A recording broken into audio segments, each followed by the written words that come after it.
very interesting presentation this afternoon. Before we get started though, I would ask everybody to put their phones and electronic devices on silent or turn them off so that we don't have interruptions. My name is Robert Yaffe. I'm a council member in the town of Bay Harbor Islands. I'm also the chair of the Finance, Taxation, and Personnel Policy Committee for the League of Cities. Today we will be discussing one of the most important revenues that our cities have, which of course are property taxes. It's been nearly a decade since the last major reform to property taxes in Florida occurred, which was when Amendment 1 was approved by the voters in 2008. Today our speakers are going to provide you with a broad overview of the property tax structure in the state of Florida and discuss the impacts of those reforms. It is expected that property taxes will be a hot topic during the 2017 legislative session, and so we will discuss those issues and potential impact to municipal revenues. Our panelists today are going to be Jonathon Lewis from the City of Northport and Amber Hughes from the Florida League of Cities. First up this afternoon is Jonathon Lewis. Jonathon was appointed the city manager for the City of Northport in May of 2011. Prior to his appointment as the city manager, Mr. Lewis was employed by the City of Palm Bay, where he served as the deputy city manager from August 2004 to May of 2011. Mr. Lewis also served as the assistant town manager and assistant to the town manager for the town of Bel Air. Mr. Lewis is a graduate from the University of South Florida, where he received a Bachelor of Arts in Political Science. He earned a Master of Public Administration from the College of Arts and Sciences at the University of South Florida, and he has also completed the Senior Executive in State and Local Government program at Harvard's Kennedy School of Government. Mr. Lewis is a credentialed manager and is a full member in good standing with the association, ICMA. He previously served as president of the Florida City County Management Association. Additionally, he has also served as both president of the Space Coast Public Management Association and the Suncoast chapter of the American Society of Public Administration. In 2012, Jonathon was selected by the Suncoast chapter of the American Society of Public Administration as a 2012 Outstanding Public Administrator of the Year. Mr. Lewis serves as chair of the International City County Management Association's Governmental Affairs and Policy Committee. He also serves on the Florida League of Cities Policy Committee for Finance, Taxation, and Personnel. Let's give a warm welcome to Jonathon. So I know you all, is that too loud? Because I can't control the gain on this thing. So I move it up and down. So I know you're all wide awake because you just sat through a great presentation and you had a very filling lunch, and everybody knows that sitting and listening to a presentation after eating just wakes you right up. All right, maybe not. So do me a favor. If you've been an elected official for more than 10 years, raise your hand. Okay? If you've been between that 5 and 10 year range, raise your hand. 2 and 5? Less than 2. All right, very good. It just helps to know your audience, right? If that's not loud enough, let me know in the back of the room. Michael, maybe help me out. All right. So it's not fair. I've got former finance directors in here, I've got managers in here, I've got very, very long time experienced elected officials in here. And when I'm done, you can all tell me what I said that's not true. Okay, Mayor? Deal? All right. I told him I was going to call on him. So, talking about taxes, hard to talk about taxes without leading with some very, very famous quotes.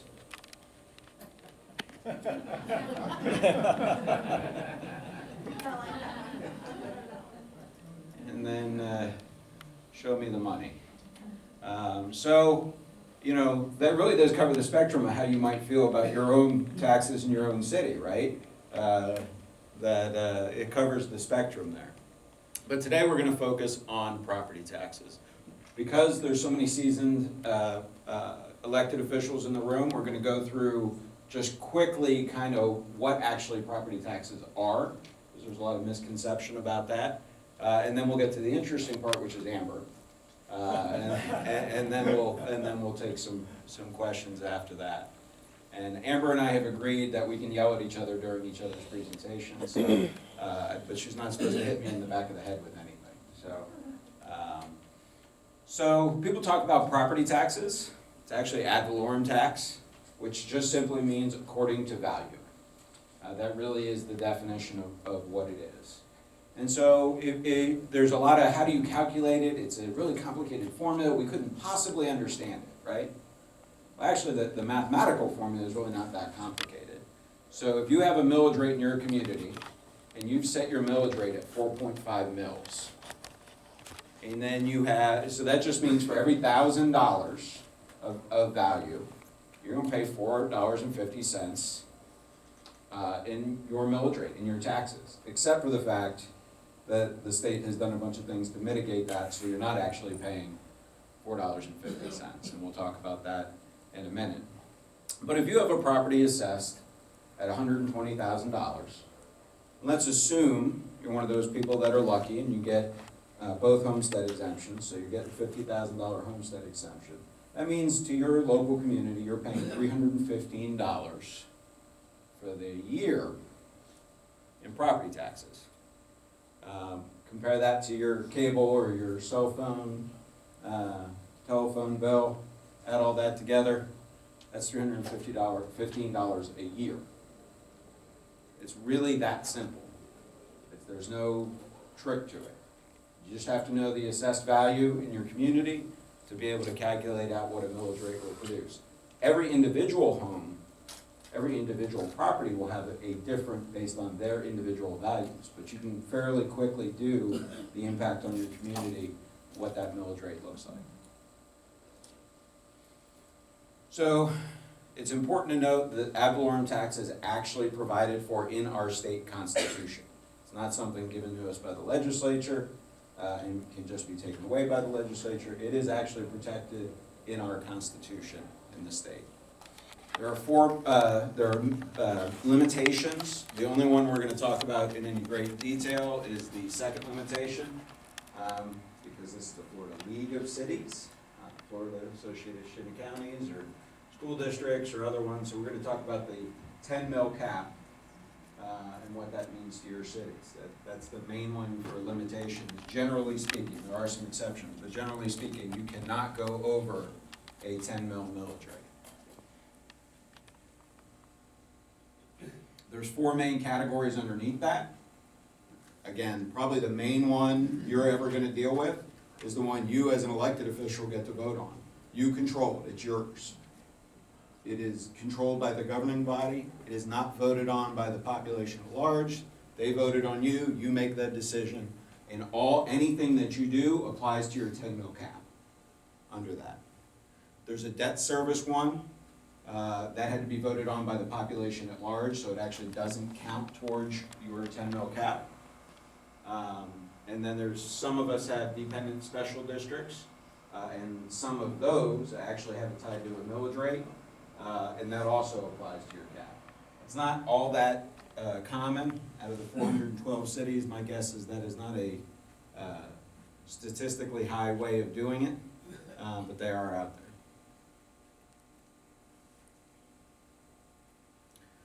So the biggest thing people have a hard time figuring out is, well, this year the tax is 4.5. Some things happened to value this past year. What does that mean about taxes next year? And when do you call it a tax increase? When's it not a tax increase? Well, wait a minute, it feels like a tax increase, but we're not actually calling it a tax increase. Or this is clearly not a tax increase, but by state law we have to call it that. And that has to do with the rollback rate. Prior to the recession in 2008, it was pretty easy to refer to the rollback rate because it only went one way. Well, during the recession we found out that mathematically it works the other way too, but we didn't have a name for that. It still is, formula-wise, it's still a rollback rate. It just worked in the opposite direction. Your rate had to go up to produce the same amount of revenue as opposed to go down. We'll go through that in an example here.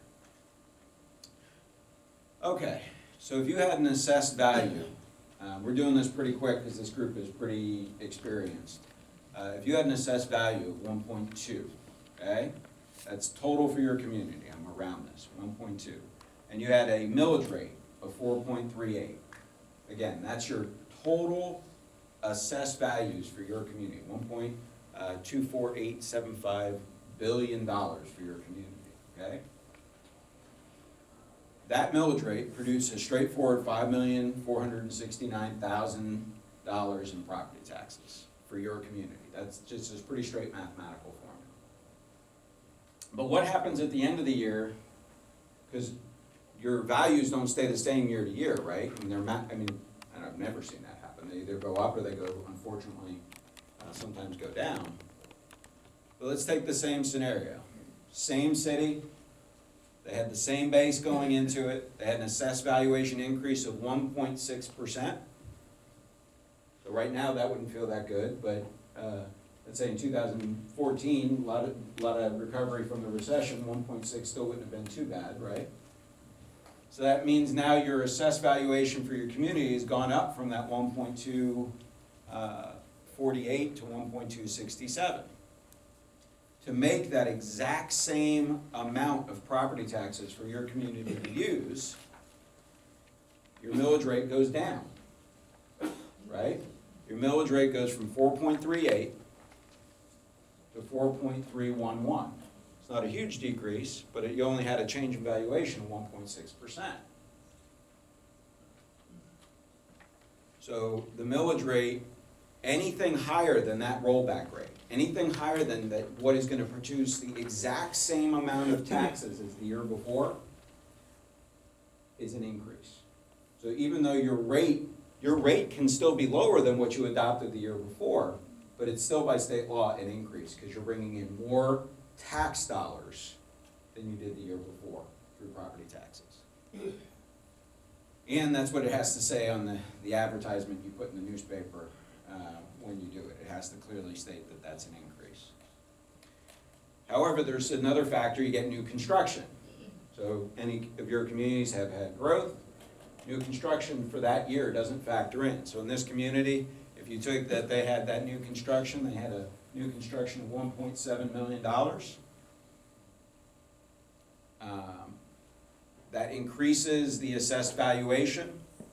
If the council had, or commission had dropped the rate anyway from, or adopted a rate slightly higher from the 4.38, I'm sorry, from the 4.38 to the 4.34, it's going to generate more money. What's the common, what changed there that causes the more money? The tax rate increase. Right, your evaluation increase. Great, you all got it. Easy stuff. 2008, the world shifted for all of us for many reasons, but one of the things that changed significantly in the state of Florida had to do with Amendment 1 and some of the changes that happened at the state legislature. Portability came in. So that means my parents, leaving South Florida, sold their 3-bedroom, 2-bath, 1930s house, but it was in South Florida, so it had an escalated value compared to other parts of the state.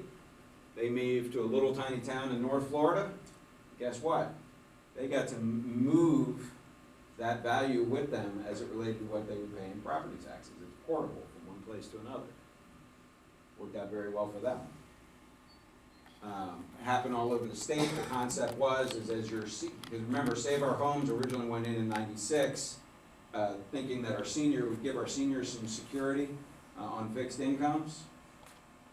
So the thought here, on the logic, or at least that was explained, the logic behind portability was, again, your seniors, now they're going to be moving out of maybe their bigger homes to smaller homes. They should be able to take some of that with them because they're still on fixed incomes.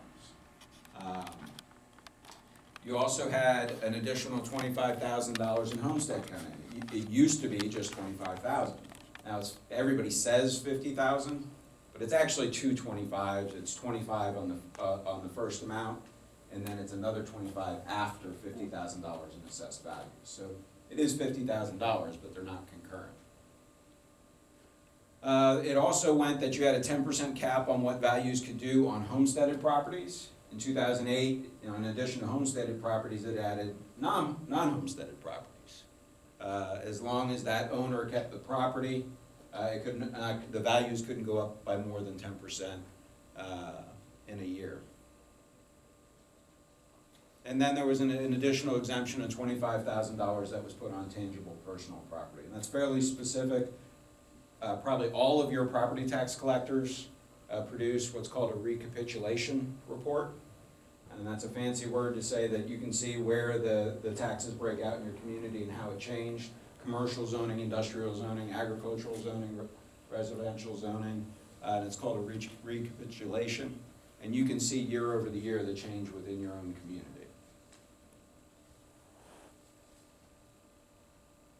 The other thing that really changed after 2008 is the millage rate. The rollback rate had to be adjusted for personal income, and there's a slide right there, there's a visual right there that apparently is not showing up. It's a graph, but just know it's a wonderful, fantastic graph. I'm sure it's my fault. It is. It is clearly Amber's fault. But both of those things basically just say that in addition to the rollback formula, you're now adjusting for growth in personal income or not, as well as growth in new construction or not, which neither of those things you did before 2008. At least not that way. Okay, so earlier I said, I was talking about that it's a pretty straightforward formula for calculating property taxes, right? I mean, it really is kind of an A plus B equals C kind of formula, except for the fact that we do all these things that modify it. We just did it this year. We had eventually we're gonna have a constitutional amendment on there that says, I'm being sarcastic here, that you can get an additional exemption if you breathe air. Or don't breathe air. Or you don't breathe air, that's right. So that's kind of where we're headed. But so what's important to know that yes, the tax rate does work, and there is a 50,000 for homesteaded properties, but there are many other layers of exemptions and differentials that apply, just depending on the category. We've talked about a little bit about the saver homes, agricultural land. There's private. I don't know whether there's much private parkland, but private parkland. Environmentally endangered land funds, historical significant lands, labor organizations get if you're a union and you have a building, they get an opportunity to have it. Of course, widowers and widows, renewable energy resources. That is not an exhaustive list. So the point here is not that you necessarily remember all these. The point here is not on this slide. There's also a discount. We have, if you happen to be in a financial situation where you get to prepay your taxes every year, in other words, you don't have a mortgage, you get a discount for that. And my slide is gone. There's a great slide. Amber's fault. Can you pull it up on the? What the slide shows is that when you look at just values and assessed values in the state of Florida in aggregate, and then you take out all the differentials, and you take out all the exemptions, and you take out the discounts. Everybody says, how they feel about property taxes, but when you take all that out, the state as a whole is only paying property taxes on about 75% of the total value. And so all those different ones that I showed you, just purely for example, it creates maybe a good imbalance, but it is an imbalance in the system from the way the formula was designed to work, because you add in all these exceptions and differentials, and you're only getting, for your municipality or county, you're only getting 75% of that actual assessed value within your community. I don't know how to make it go because it's here. I'm not gonna worry about it. So, again, it's a great slide, but the point is that you're losing about 20, again, as a state, so you could extrapolate that out to your community, you lose about 25% of what would have been received in revenues because of the exemptions, differentials, and discounts. It's really that simple. It's very complicated. Isn't that what we like to do? We like to take really complicated topics and put them in the sound bites. We're gonna turn it over to Amber. I'm gonna do it at the end if that's all right. I mean, if you want me to. That's up to the moderator. Whatever you prefer. You wanna do all the questions afterwards or by topic? We can do it at the end, Right. if that's okay. Unless you guys have any burning questions. We're very formal here, by the way. She can't hear, he can't We're hear you very in the back. formal, by the way. Yeah. Okay, well, no surprise, our next speaker is Amber Hughes. Thank you, Jonathan. Amber is the Senior Legislative Advocate for the Florida League of Cities, which we know is a statewide association that represents the interest of our 412 municipal governments. Amber represents the league in a variety of municipal matters before state agencies and the Florida legislature, with particular emphasis on finance, taxation, insurance, and personnel issues. And I'm particularly grateful to Amber for all of her hard work in getting us to our policy statements on the Finance, Taxation, and Personnel Policy Committee for the league. Thank you, Amber. Prior to joining the league in 2011, Ms. Hughes served as the senior advisor for finance and insurance for Florida's then chief financial officer, Alex Zink. She was responsible for developing policy and strategy for the CFO, and she served as a cabinet aide and advocated on behalf of the CFO in the Department of Financial Services before the Florida legislature.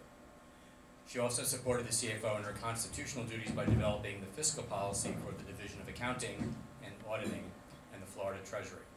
In 2010, Ms. Hughes was appointed to serve on the Governor's Gulf Oil Spill Economic Recovery Task Force. Ms. Hughes currently serves as the treasurer for the Florida Association of Intergovernmental Relations and the co-chair of the Education and Events Committee for the Florida Association of Professional Lobbyists. Ms. Hughes is a 2002 graduate of Florida State University and currently lives in Tallahassee, where she's close to work. Yeah. Let's welcome Amber Hughes. Just get my PowerPoint up, and I'm gonna be like Jonathan and walk around. Go up there and delete some of your slides. I did not delete your slides, I promise. Okay. So, I'm gonna gracefully walk down the stairs. So everyone, did Jonathan put everyone to sleep? Can you all hear me okay? Yes. Okay, so he gave you kind of the broad overview, property tax 101, really probably like property tax -1, but a great summary of a complicated system. It's a 3.5-hour presentation condensed down into 15 minutes. He does this presentation along with this and other revenue sources for municipalities for our emo classes that we do, and he does a wonderful job, definitely at synthesizing down very complicated issues, so very happy to have him here today. I'm going to talk about, because this is the legislative conference, what we see coming for 2017 for property taxes in the legislature. And I'm going to cover 3 main topics, which are here. And actually, he covered the basics of at least one of them, 2 of them really. And you'll see that the history of property taxes foretells the future of property taxes in our state, because there are no new ideas here. There are just regurgitated ideas.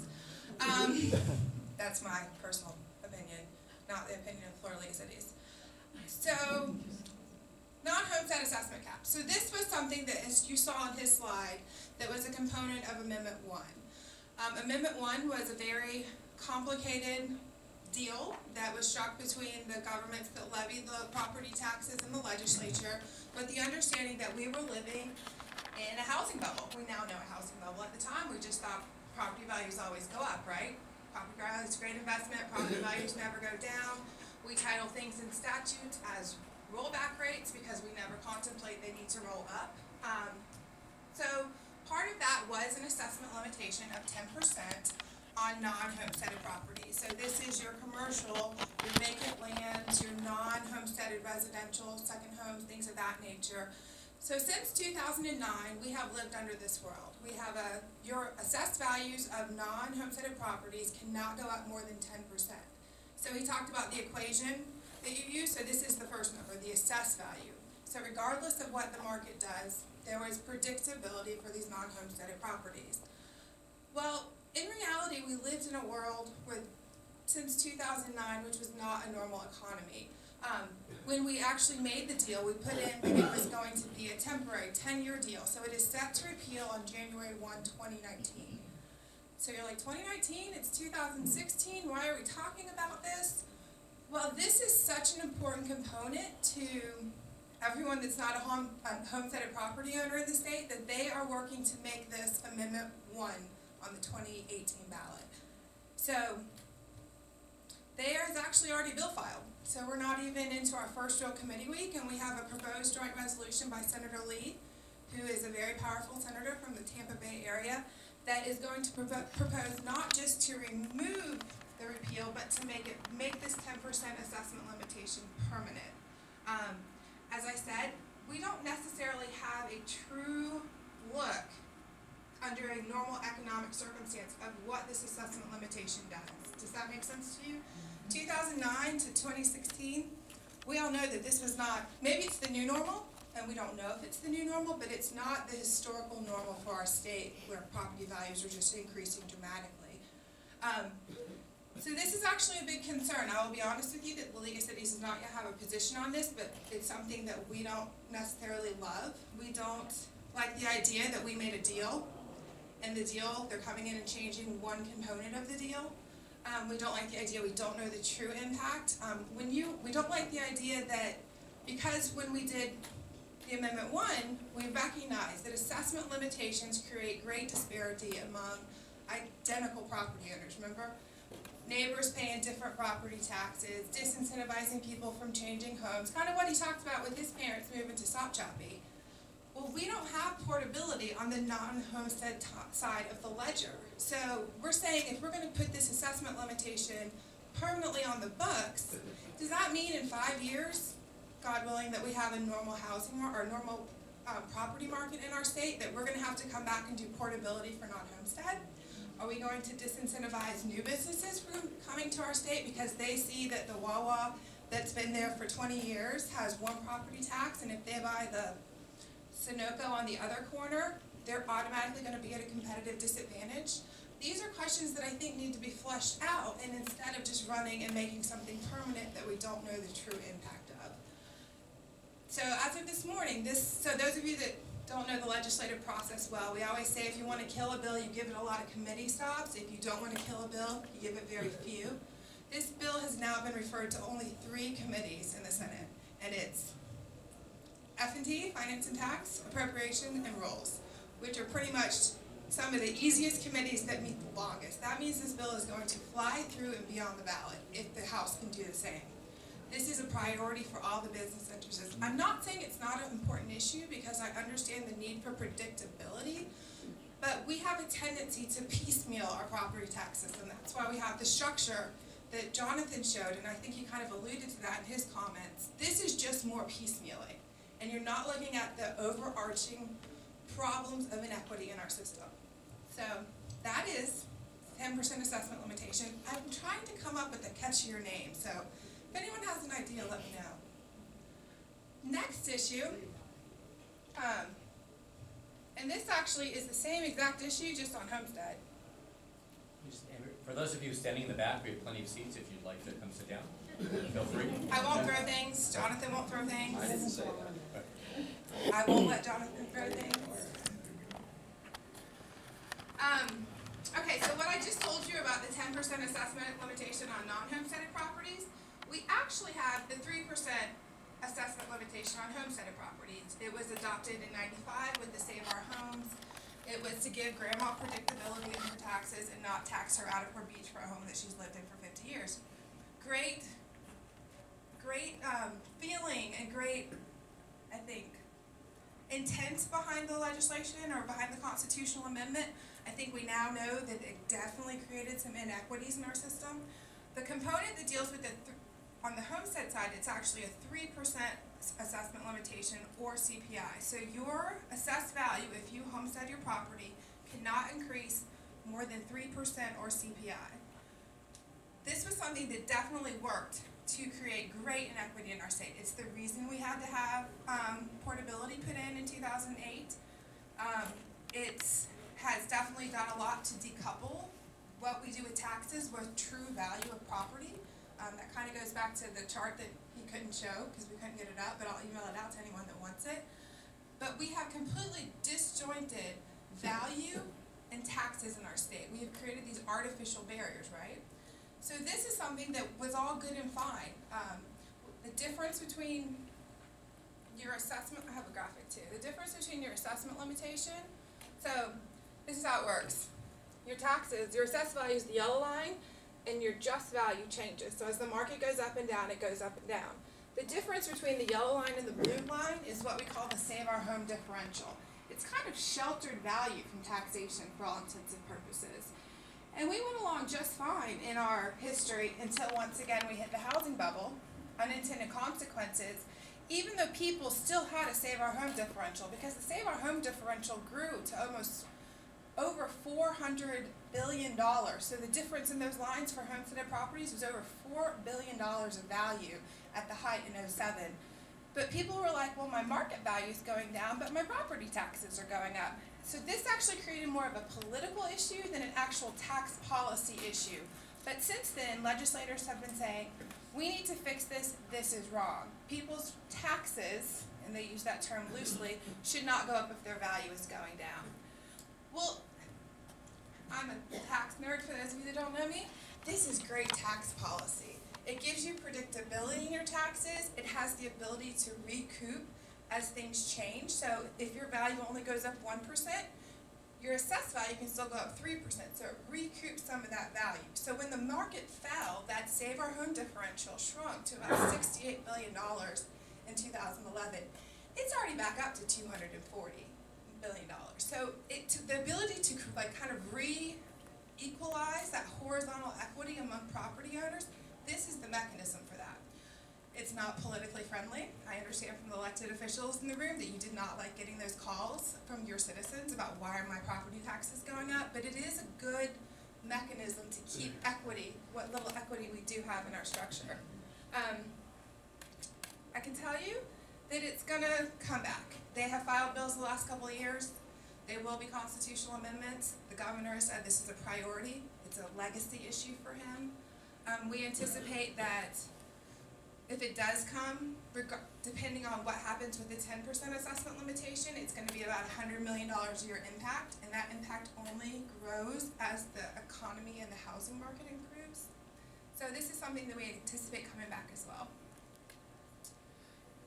And he kind of stole my thunder on the constitutional amendments, but there were 3 constitutional amendments dealing with property taxes that passed just Can I just tell you I did not touch a computer while this PowerPoint was up?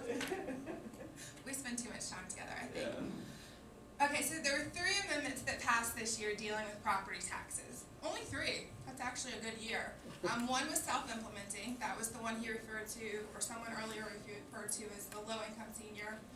It actually was a glitch amendment. It passed in 2008 or 10, and they had to go in and fix something because they didn't contemplate value increasing after time of application. So that one's gonna go. It's self-implementing, it's local option. You guys get to choose whether or not you offer that tax exemption to your citizens. Amendment number 3 passed by the voters in the general election. It was not self-implementing. They did not pass implementation language, meaning general law or along with the constitutional amendment. So this is when we know it's gonna come back. Since there is no implementing language, we don't know what the impact's going to be, but I will tell you that the sponsor of the joint resolution, Representative Metz, doesn't want it to, he wants it to apply to first responders that are totally and permanently disabled, but not necessarily those that get it because of the heart and lung presumption that we have in our Chapter 175 and Chapter 185 plans. So do you guys know about the presumption? Also, on top of that, the firefighters are trying to come and get their cancer presumption. So he wants this to apply to first responders that are totally and permanently disabled, but not those that get a presumption. So the technicalities of trying to implement that, because disabled is disabled under most parameters, right? For retirement, for workers' comp. So how can we create a different structure for taxes? So this is going to be a challenge more just from a technical standpoint, and not knowing the impact at the end of the day. I don't like adding more exemptions without knowing what they're going to cost. Because at the end of the day, these are all benefits that impact one specific group, but the rest of the community picks them up. Property taxes are a bubble or a balloon. You push on it one place, they come back out somewhere else. I'm not saying they are not good causes. I'm not saying there are people that shouldn't get the benefit, but you have to have the understanding that everyone else doesn't get that benefit. They pick up the remainder. The next constitutional amendment that they're going to implement is Amendment 4, which actually was adopted at the primary. Why did they put Amendment 4 at the primary, right? There was confusion about solar amendments. There were too many solar amendments flying around. They wanted this one to pass. They put it on the August ballot. What this does is it takes an existing property tax discount. It's an assessment limitation for renewable devices that just applies to residential properties. So in 2008, the voters said, if a homesteaded property owner puts solar panels on their roof, we want that increase in value to not go to their increase in assessed value. This is current law. Voters approved it, legislature implemented it in about 2012. It is what it is.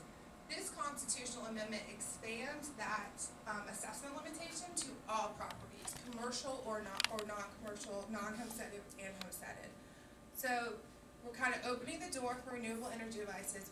And then the other part that it does is it also creates an exemption for tangible personal property. The one component of Jonathan's presentation that he did not talk about is that there are actually two types of property taxes. There's taxes on real property, meaning the land and the structure. And then there's property taxes on what we call tangible personal property, which is the tables and the generators and things that can be removed. So you actually tax two different types of property. Most people ignore the TPP, but it is a very important component. This will exempt all TPP that is renewable energy devices from taxation.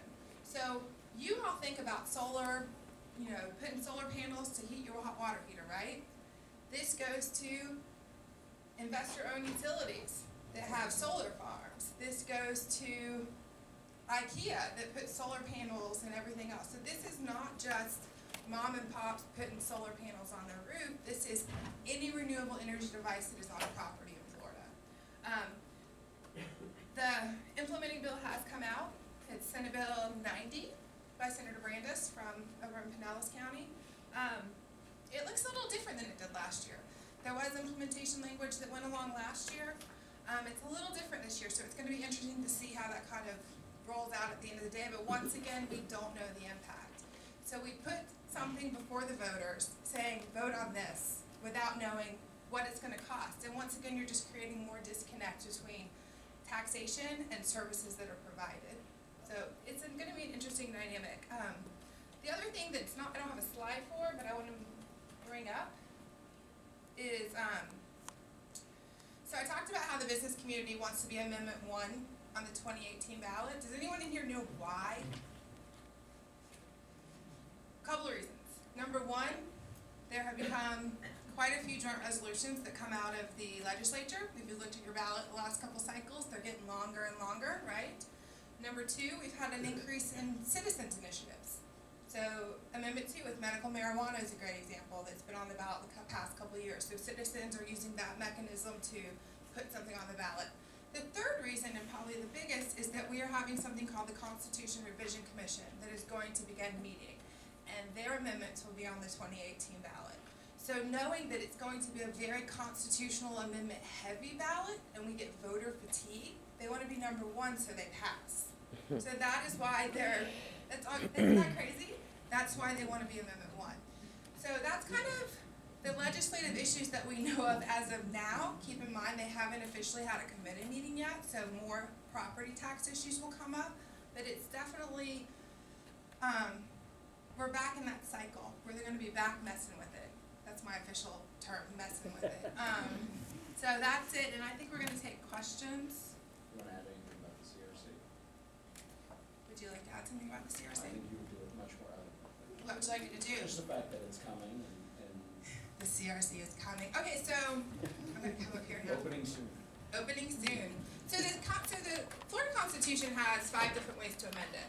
You get joint resolutions, you have citizens initiatives, you have the Taxation and Budget Reform Commission that meets every 10 years, and then you have the Constitution Revision Commission. I'm missing one, but there's 5. We have only had 2 Constitution Revision Commissions in our state. The last one was in the 90s.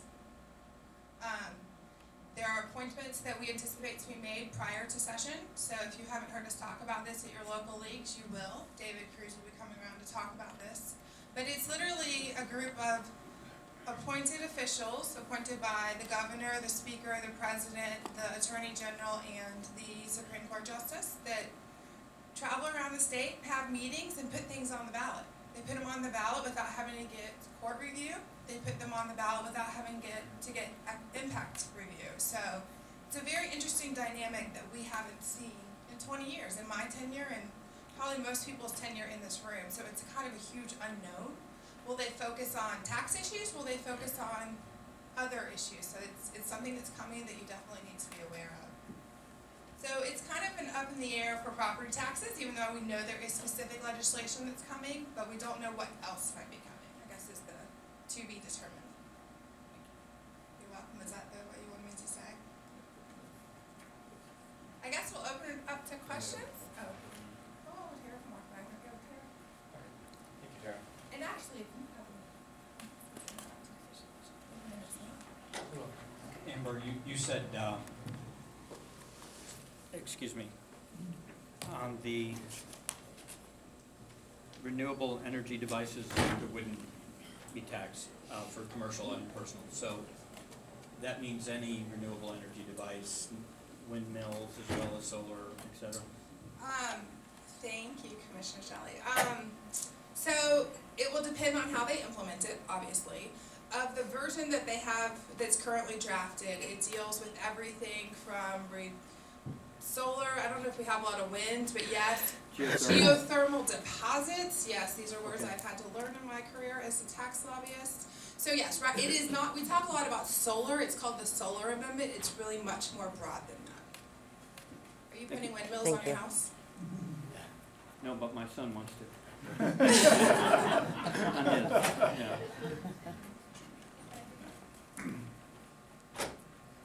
Yeah, having served on the board of directors of some businesses, including public corporations, if the president of the company walked in and said, we're going to change our sources of revenue, and we're going to do this, that, and the other thing, the first question anybody would ask him is, what is the impact? What's your forecast, and what's this going to do? Wouldn't it be a good idea if any change in tax law, if it was required, including on the ballot, because I think people might vote differently if they saw you're going to lose $10 billion on some amendment. Wouldn't it be a good idea? Is it possible that a conservative legislator might actually introduce that kind of legislation? Well, technically, there is a group, it's called the Revenue Estimating Conference, that meets to analyze the potential impact of any legislation that is put forward. And that group consists of representatives from the House, the Senate, and the governor's office. And they meet, and I will tell you that they probably have a much easier time of things on things that are not constitutional amendments, because there's a lot of unknowns. So they do adopt impacts. When it comes to constitutional amendments, they do this little thing called negative indeterminate. It's kind of a word that I say laughingly because it's pretty much every bill I follow is negative indeterminate. And for example, with a constitutional amendment, because it is not implemented, because as we all know, the devil's in the details, right? So you put something before the voters that's pretty broad, but requires the legislature to act by general law. When you put it on the ballot, you don't know what that implementation language looks like. So you don't know those details. That's why they put, negative indeterminate. And it also requires approval of the voters of 60%, so that's another unknown. The thing that kind of drives me crazy about the process is while they do all of this work on the front end with these potential impacts, they never come back to see if they were right. So every year I get estimates on every bill. So if you read our legislative bulletin, in my summaries where it says this is estimated to have an impact of X, well, I get that from the REC for the most part. They never come back and say, were we right? So, economists and weathermen, it's like accuracy is not necessarily important. And these are people I have a lot of respect for. They are very smart. They are very good at what they do. They work within the confines that they have to work in. But it's hard to say if they're accurate because if you never come back, then you don't know.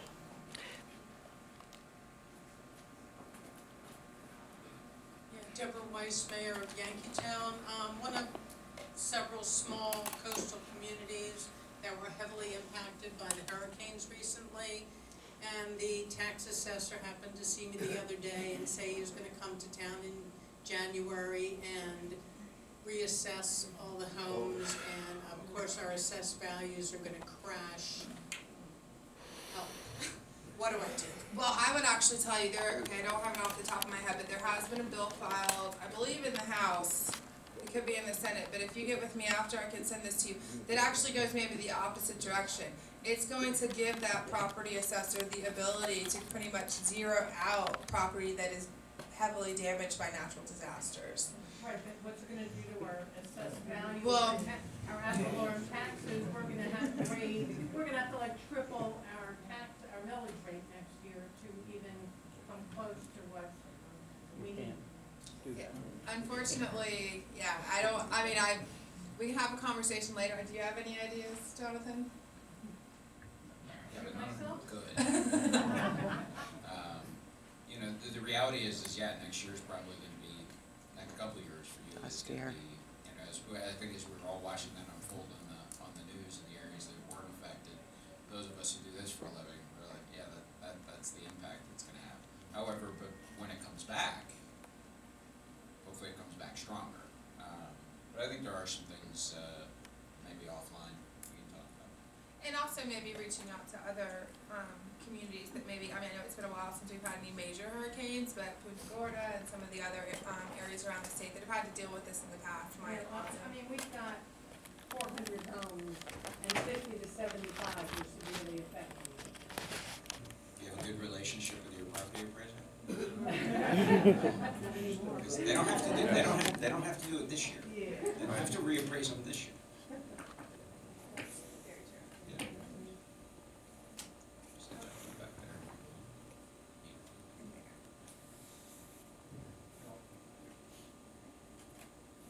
This is for Jonathan. I am the mayor of the city of Punta Gorda, and we live in Charlotte County. And Charlotte County has MSTUs, MSBUs. That's where they get most of their revenue from. As the city of Punta Gorda, we've tried to stick solely with the millage rate. We have one other under-the-line assessment for Canal Maintenance District.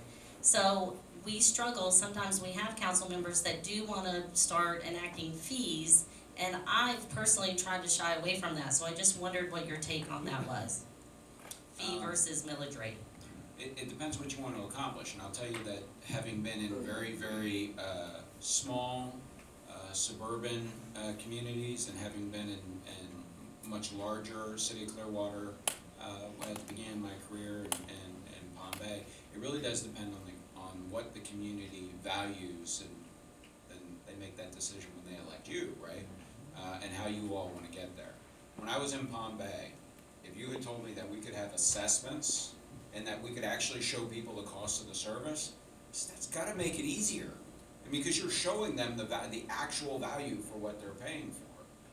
I go to Northport, which probably has the longest, strongest, maybe in the state of Florida, history of assessments, non-ad valorem assessments.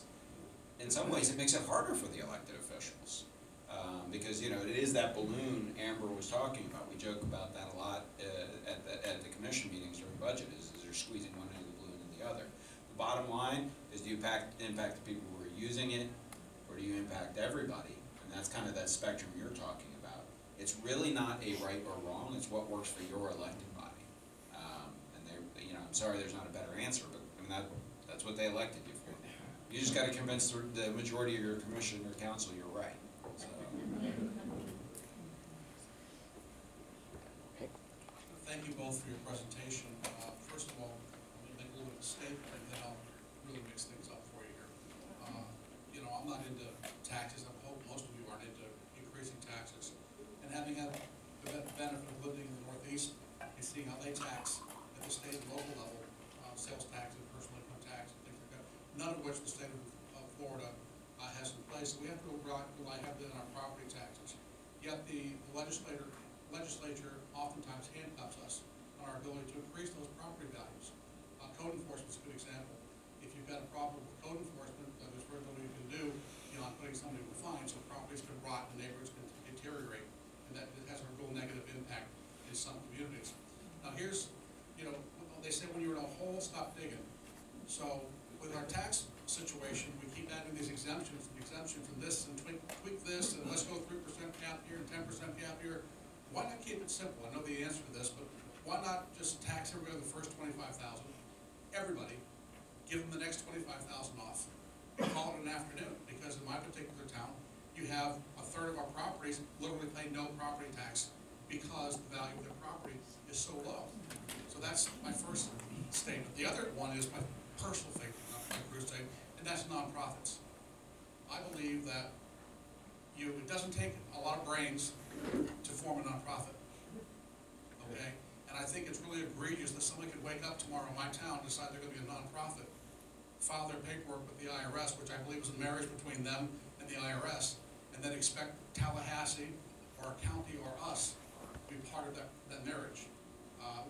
What can we do, or what should we be doing, or thinking about as far as nonprofits? Because I really believe that is a marriage between the federal government and the nonprofit, and not the state and local governments.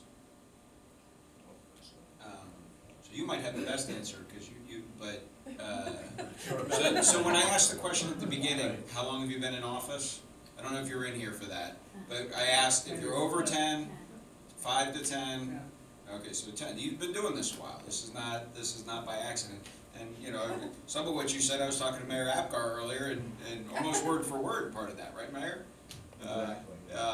So I don't think that's a strange thought, but from an elected official perspective, I don't know if you have a thought. And Well, I see the eyebrows of the piano kind of raising, and look, the political reality of it is, if you change it to everybody pays on the first 25, that's not real palatable in some situations. But sometimes we have to be an adult and fix a really broken system as far as our ad valorem system is concerned. You know, I've been around for a longer time than most, 21 years. We don't have term limits in my community. And we've talked about all different issues over those years, you know. I mean, getting a little bit off topic of what you were talking about, we did a large community enhancements project, and initially we started out talking about assessing property owners. That didn't go over very well at all. And we ended up borrowing money, I think, through the LEAP program and using some of our reserves. In terms of the nonprofits, I understand what you're saying, but, you know, as an elected official, you're gonna get pushback on that, I think, to a large extent. At the end of the day, we all have to pay our bills. Yeah, I agree with you. We keep finding those in Tallahassee, keep finding ways for us not to make it less easy for us to pay our bills. Well, I live in Tallahassee, so I'm assuming you're talking about the legislature. You know, the issues of nonprofits and churches and the gazillion exemptions that we have, and the piecemeal structure, I think that unfortunately, because the underlying basis to some extent is to save our homes, that the political reality, or at least the appearance of the political reality, is that voters will not take away their own Save Our Homes. And the second part of that is that no legislative body that I have met, or in citizens initiative, no body that I've met that's trying to put an amendment has had the wherewithal to actually say, let's repeal Save Our Homes and start from scratch. The closest I have seen was Senator Simmons, who actually tried to go to a super homestead exemption type structure, kind of similar to what you're talking about, and the members of the legislature just glazed over, and I mean and it's unfortunate because I'm like you, I know Mayor Gapgar, a lot of people that have been around my tenure, we have had multiple conversations about it. Sound old. I've only been here for 6 years, so she told me earlier I wasn't old, I just looked old. That's what she said to me. I did not say that, I'm being misquoted. I think we all want that. We all want to start from scratch. We can't fix it. We can't put Band-Aid after Band-Aid on, especially when you're adding exemption after exemption. We gotta chop down the tree and plant a new forest, or whatever the appropriate analogy is. I will say that I think that the reason that there has been, I don't want to call it an increase, but a popularity has been gained with things such as fire assessment fees, is because you do get at those taxpayers that don't pay anything. So you do get to so everyone pays a little bit, at least for something like fire protection or, you know, stormwater, things of that nature. Last comment, thank you for letting me take this time. And the assessment thing is great, but that's very narrowly defined, so there's a limit to what you can do on that. But the other thing is, again, remember, we can only go to 10 mills. And I think that the league would be well served if they surveyed all 400 plus municipalities and find out where they are at their millage rate.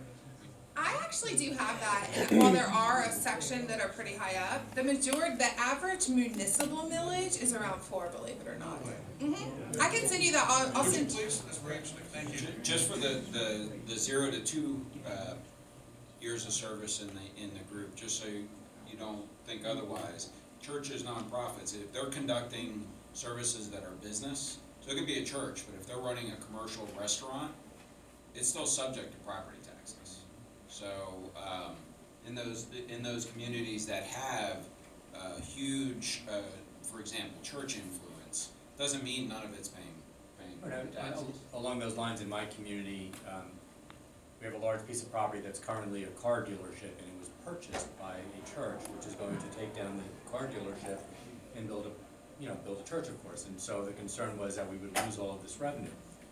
But our ordinances provide that ground floor must be retail, so the church will be upstairs. And given the fact that they're gonna have a large parcel where they're operating retail stores or retail businesses, we've determined that, there really won't be any loss of tax revenue because of, that retail component. But it is a legitimate concern when a nonprofit or a church takes over. We also had another property which had been donated to this same church elsewhere in town. And because the church was operating it and they weren't operating it commercially, we lost that tax revenue. But then they started operating it commercially and had a restaurant and so forth, so we were able to pick up some of that revenue. I will also say it's interesting, like in Tallahassee, my city commission, because we have so much government-owned property, their tax base is almost non-existent. They have to rely on other revenue sources between state and county government. It's an interesting dynamic in Tallahassee proper, if you're a citizen. Hi, I'm just looking for clarification on the solar amendment. Did I understand that you mentioned I just lost my mind, the tangible property assessment for non-fixed? So that's what tangible personal Right. property is, yes. Okay, so if you have, like Elon Musk is touting right now, your roof is a solar panel in and of itself, then that doesn't apply, or how? Okay, so that would actually, under current law, so the 2008 constitutional amendment that passed dealt with residential or homesteaded properties, so homesteaded properties that put in renewable energy devices. It was an assessment limitation, not an exemption, so meaning that the property appraiser could not factor in increased value of your property because of things such as solar panels. The one that just passed, Amendment 4 that passed during the primary, expanded that concept, assessment limitation, to all properties, and added in an exemption, so kind of like what we talked about, the 25 and 25, so actually an exemption on tangible personal property, meaning Removable. So in the Elon Musk example, that would be considered real property, Okay. and so That- that would be yeah. assessment limitation, so it would not be factored into the valuation of your property. Thank you. No problem. Hi there, I'm Nancy Shaver, I'm the mayor of St. Augustine, and we have a 35% nonprofit footprint in our city. I will share that what we've done is updated our methodology for fire assessment and are creeping up the rates so that at this point we're recovering 30% of the cost of our fire. The average city gets somewhere between 50 and 100, so that's a way of doing it, but I really wanted to ask you to comment on it. I came from the Northeast where payment in lieu of taxes is something that is also a mechanism, and I've started those conversations naturally, not to high reception, but I'm wondering if that exists anywhere in the state of Florida, if anyone does that, or what your point of view is on that, and also, I want to thank you for making taxes funny. It's all done. It's all Amber. Oh, no, it isn't. He took all the cartoons out of his slide, because the initial PowerPoint. I didn't take them out. This is like Saturday Night Live for taxes. There are pilots in the state of Florida. It's not payment in lieu of taxes. Yeah, If right. Pilot, sorry. Can you explain that, what taxes? So if there's a private utility company in your city, let's say water utility, You don't own it, it's not yours. They would pay taxes on where the lines are going in, okay, the value of the lines. For example, if your county does utilities in your community, you can do a payment in lieu of taxes charge, and in theory that works. I haven't heard it applied to nonprofits, but it. That's actually different from. Right, I haven't heard it, but the method, I don't know who you're using, but the methodologies that have, there are some new court, Okay. validations that have been done through the court system on assessments that do make them a lot more he is right, they're on the non-ad assessments, they can be fairly restrictive, but your methodology, there are some new cases that have come out between Haines City and Cape Coral and other places that change your flexibility to do some of those things. So I'd like to get that information, but what I'm referring to is something a little bit different, which is really that nonprofits agree on a case-by-case basis to contribute more than zero. You can always get somebody to agree. So, so I wonder if there are any cities in Florida where that has ever occurred. I think it may be happening at some of the university towns. That's where it So I typically know does one in the that- Northeast. I know one that it happened at, if, I could share it, I'd love, in Boynton, Beach, the mall, a large church took over a huge portion of the mall, it was a Dillard's or something. okay. And they freaked out because they were gonna lose, the city freaked out they were gonna lose the tax base from that huge portion of the mall. They made it probably a discussion of, gee, this could be hard to get approved. And, the church came in and said, we'll pay the same amount that they were paying for taxes, just voluntarily. So they had a stick. Yeah, if you have something that And they we want don't. from you, it's a good try. If you don't, and they could have said no, and they could have gotten their approvals difficultly, but they could have done it. But the church decided, and sometimes if the church has enough money, they'll make that decision of being a good neighbor. So you should approach them. Well, that's the plan, but I just wondered if there are any cities where that is broadly done, and it's typically universities where you see it. And I just didn't know. And the land with homesteads and university, probably 15 years ago, they took a old bank building that was RTC that had considerable value. And the president of the university at that time, and every president since, has continued to make a payment in lieu of taxes of that value. That property? For, pardon me? On that specific property or on the On that entire- specific property. on the entire- And since the new president has been in, which is now 8 or 9 years, they have purchased a hotel and 3 or 4 apartment buildings, and each year they have added the values of those. But it's all voluntary, and you know, we have an annual meeting with the president and say, please, you know, but they have it, because they recognize the value that they get in service from the city. Mayor, just thinking through that, it might be easier to do that on, it's never easy to get people to do that, but it might be easier when they're acquiring new Well, ones see, that's- as that's opposed the to difficulty. existing We're ones. just. Yeah, I bet you are. Yeah. I Well, bet come you are. visit St. Augustine. On the question of pilots, it's my understanding that there is some statute here in Florida that prohibits pilot arrangements or payments. That's not true. Well, I'm glad to hear that. The other thing, anybody here go to Pittsburgh last couple weeks? Yeah. For the conference? Did you pick up on what the mayor of Pittsburgh mentioned about pilot? They're basically shaking down the nonprofits in Allegheny County and it's been very, very effective. So we're gonna be working with the city of Pittsburgh. Shaking down. We're gonna be going up there to find out what. Can you clarify what shaking down is? Well, they're just basically saying, there's no such thing as a free lunch. You Well, pay- what's the stick they're using? Well, that's what we're gonna find out. Okay.